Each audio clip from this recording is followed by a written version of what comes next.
Sénégal5.com.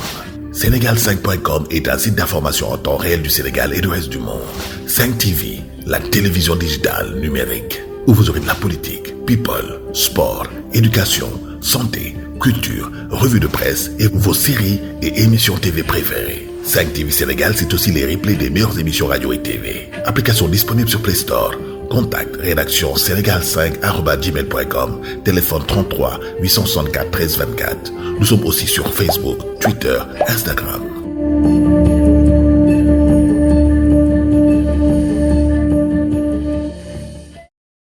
asalaamaaleykum mbokku internet yi nuyu nañ leen di dellu si waat rek ci seen chaîne bi di 5 TV ngir rek mën leen indil décortique bi ñu baaxoo di def les lundis ak li nga xamante nag mooy les jeudis ngi soxal série bi di infidèle tey nag ñu ñëwoon def analyse décortique ci épisode 16 bi nga xamante ne moo daw ci samedi bi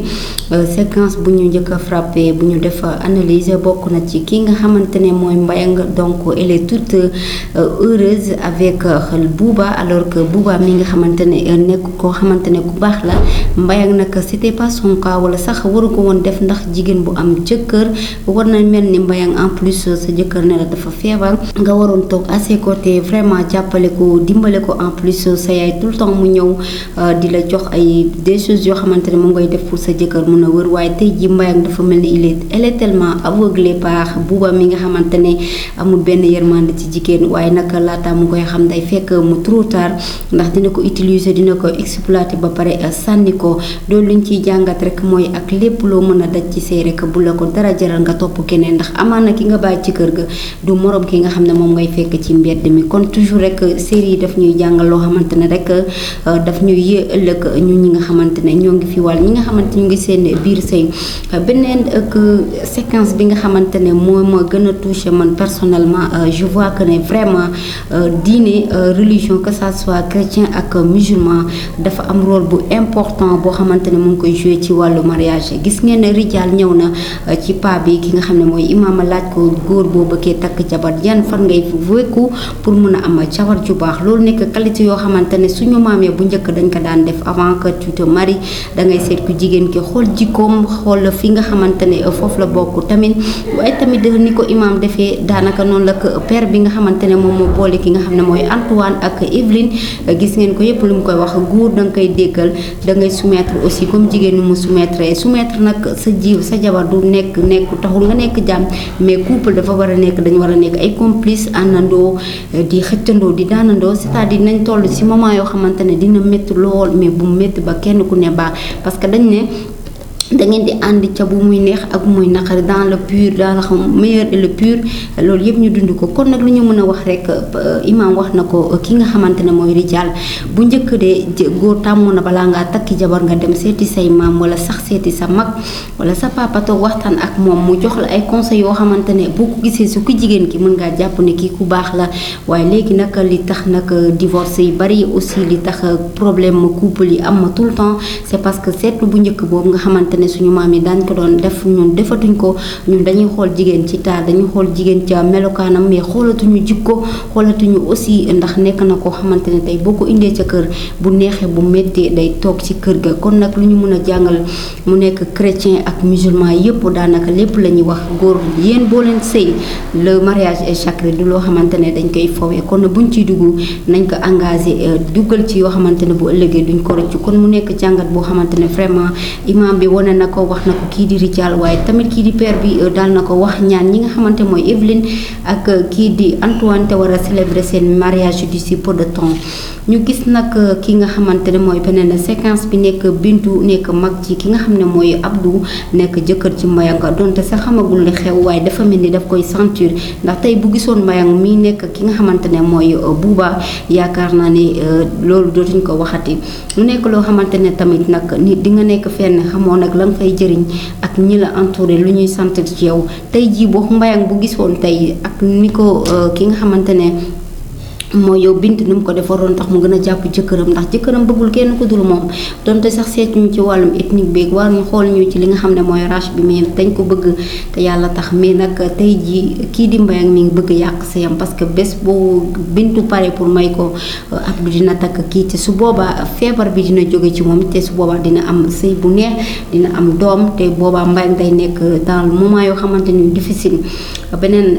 séquence bi nga xam ne tamit amal nañ ko analyse bokk na ci ki nga xamante ne mooy Adelaide kan lay yeewu kan lay xalaat li am diggante ki nga xam ne mooy Sofia ak kii di jëkkëram Bachir war naa wax ne sax Bachir kii moo ko provoqué c'est Sofia qui l'a provoqué donc actuellement ba tey mu ngi manigancé mais je préférais que Salia kii di Sofia mu nekk ki nga xamante ne mooy Amar parce que xaritam bi gis ngeen ko bàyyi leen ñoom ñaar ci kër erreur la parce que dinañ def délit boo xamante ne kenn mënu ko wax donc ki nga xam ne mooy xaritam muy Julie elle a bien fait les choses de l'accompagner au marché en plus ñu ñëw nekkandoo ci kër ga bu ko defee xëy na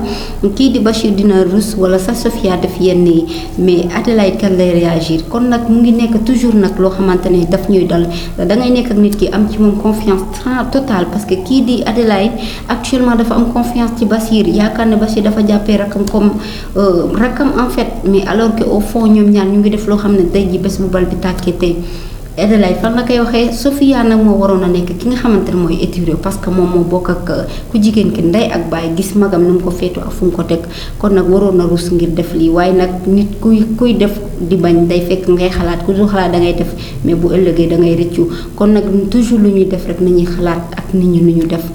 diggante ki nga xamante ne mooy Sofia beneen séquence bi mu nekk loo xamante ne Olof Njaay dafa naan booy dem ba xamatoo fi nga jëm na nga dellu fa nga jóge woon te loolu lañ gis ne Ami moom la def actuellement comme ñàkk na lépp elle a tout perdu yaayam mu ngi nii nag daf ko doon yedd tout le temps ne ko na nga toog sama wet mais toujours rek dañ yaakaar ne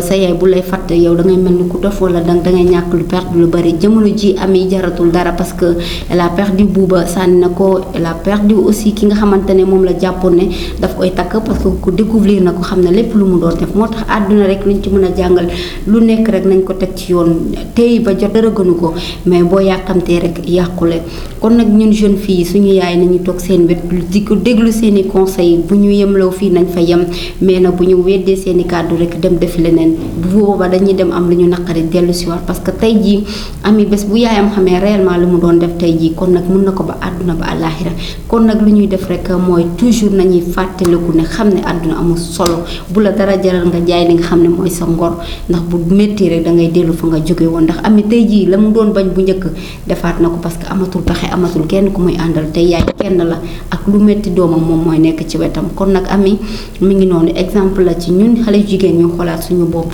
ci bu ñuy conseiller ci nit ku la jege di la conseiller pour le bon sommeil bu ñu jàpp na rek ne kii dafa bon dafa soof dafa bari wax mais c'est juste daf la bëggal lu baax bu déggaloon yaayam bu njëkk kon lii ko dal nii du ko dal mu nekkoon analyse boo xam ne def nañ ko aussi ci séquence boobu mu am loo xam ne war nañ ci mën a bàyyi xel beneen séquence bi nga xamante ne actuellement doy na waar mu nekk diggante Toumani ki nga xam ne mooy Joséphine ak Anta Joséphine malgré tout xaritam la jàppee na Anta comme meilleur xaritam mais actuellement Toumani dafa commencé bëgg kii di Joséphine ba tax bëggatul dara dégg ci ki nga xamante mooy Anta et pourtant Anta dina def retour ci moom parce que xam na ne ku baax la amoon tey jii elle a beaucoup regretté d'après li nga xamante ne moom la ko def waaye nag ñu gis ne kii di Anta du jigéen ñëpp la ñuy toroxal ba pare sànni ko elle doit se venger te venger wu na gis ngeen ni mu def coono kon nag nañ bàyyi xel li yëpp aussi Anta bu yemoon ci ki nga xamante ne mooy Toumani lii du ko ci fekk moo tax toujours rek bul gis nit kenn du ko jàppee dof nit kenn du ko jàppee fooyukaay nit ak sa wet di la jëriñ loo xamante ne nit ak ci biti mënu la ko jëriñ tey ji bu yemoon ci Toumani li ko dal ci Thierno ba tey mu am benn traumatisme bay fayu du ko ci fekk moo tax rek toujours nañu téeñ te bu ñu gis nit mu bëgg ñu baax si ñun lool ñu jàppee ko dof mais keneen mooy ñëw déguisé wu en boy boo xamante ne mënoo comprendre mu ñëw yàqal sa àdduna malgré tout tey ji xamuñu ndax dina mën a récupérer waat ki nga xam ne mooy Toumani parce que moment bi nga xam ne bëgg naa def retour jamono jooju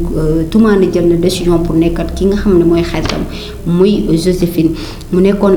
analyse bi nga xamante ne moom la ñu daal di amal ci épisode 16 bi ni ci série infidèle bi duñu def dara lu dul di leen di jaajëfal di leen wax toujours ngeen jéggal ñu su fekkee kàddu yi am na loo xamante ne jàkku ci lépp loo xam ne te wax nañ ko te àndu ci ñu leen di wax ne nit kese laa ku dul juum amul te bu ma juumee d'accord naa ñu corriger ma aussi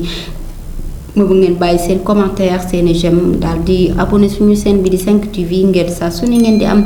décortique bu jot waaye tamit yeneen xibaar yu nekkee ci réew mi ak ci bitim réew jërë ngeen jëf